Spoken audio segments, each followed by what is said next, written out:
questions prepared. So I'm sort of just going to try and just have a quick conversation with you. Sure. And whatever comes up is totally fine. And just so you know, when we edit something and put it together, it'll be sort of a rough cut. We'll send it to you, and you can say, I like this part, I don't like that part, whatever it is. We're not going to put anything out there without you seeing it first and giving us the okay. Okay. So, I guess earlier today we were talking a bit about stories and narratives. And sometimes the most powerful way to communicate these things are just tiny little stories, like that one story of David going fishing with his daughter, whatever those little nuggets are. And usually they're things that you can't just sort of like pull out of nowhere and be like, what's your story? And then pull out 10 little stories. Most people can't do that. So we'll just, if something strikes you as we're going through this, just pull it out and say, this won't count. Okay. But maybe we can just start with your work with the cannery. Yeah. How do you start there? What is it that you do? What interests you about it? Anything along those lines really we'll just start with, Okay. When did you start there and why? Well, I started there in September 2010 as a historical interpreter, and basically I was predominantly looking for work in museums. And so I started there, and 3 months later I was invited to work in their administration office, and I now work as their events and programming coordinator. And I'm involved in all sorts of things, the blog posts, events predominantly. We put together temporary exhibitions, which is what we're working on right now, the sustainability exhibit.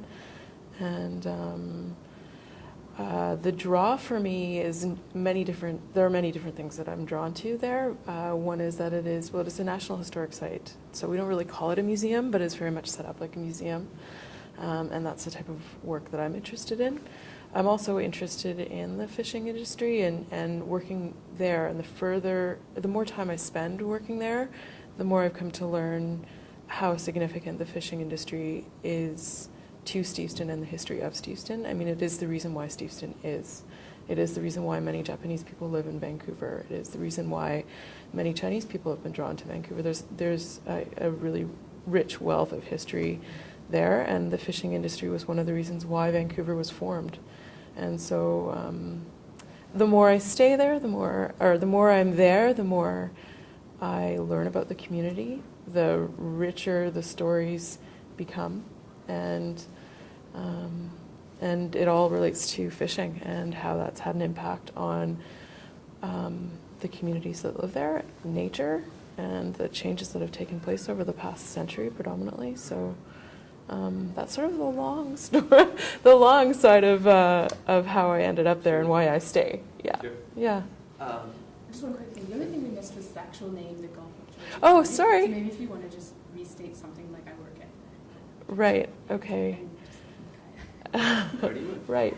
I work at the Gulf of Georgia Cannery, which is a National Historic Site located in Steveston. Okay, I looked at the camera, sorry.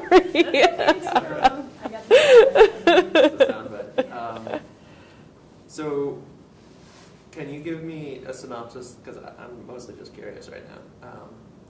Yes. 10-second history? 10-second history. The cannery? Oh boy, 10 like, seconds, that longer, might be but, tough. Well, the fishing industry started in Vancouver in the late 1800s, which is when the canning process was invented. Canning was huge internationally because it was a different way of preserving fish. We didn't have refrigeration methods back then, so canning was it. It exploded here in BC, all along the coast of British Columbia, predominantly in Steveston locally.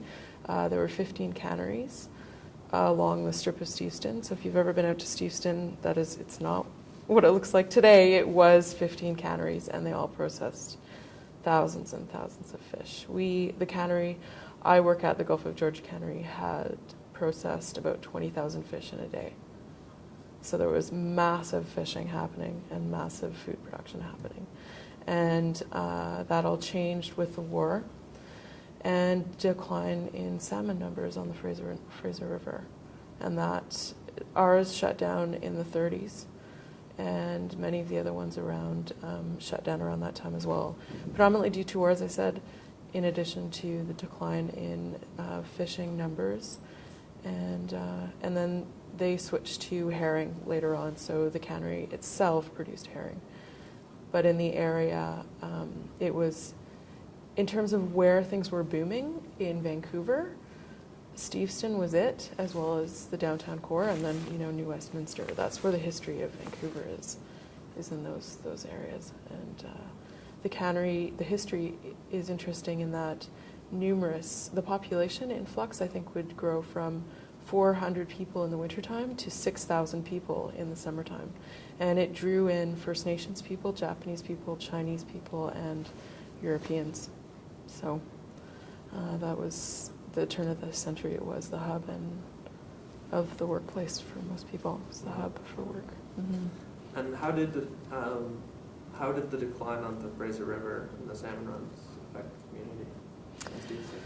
A lot of people lost jobs. A lot of jobs were lost. Sorry, can you just rephrase his question in your answer? Yes. Can you rephrase your question?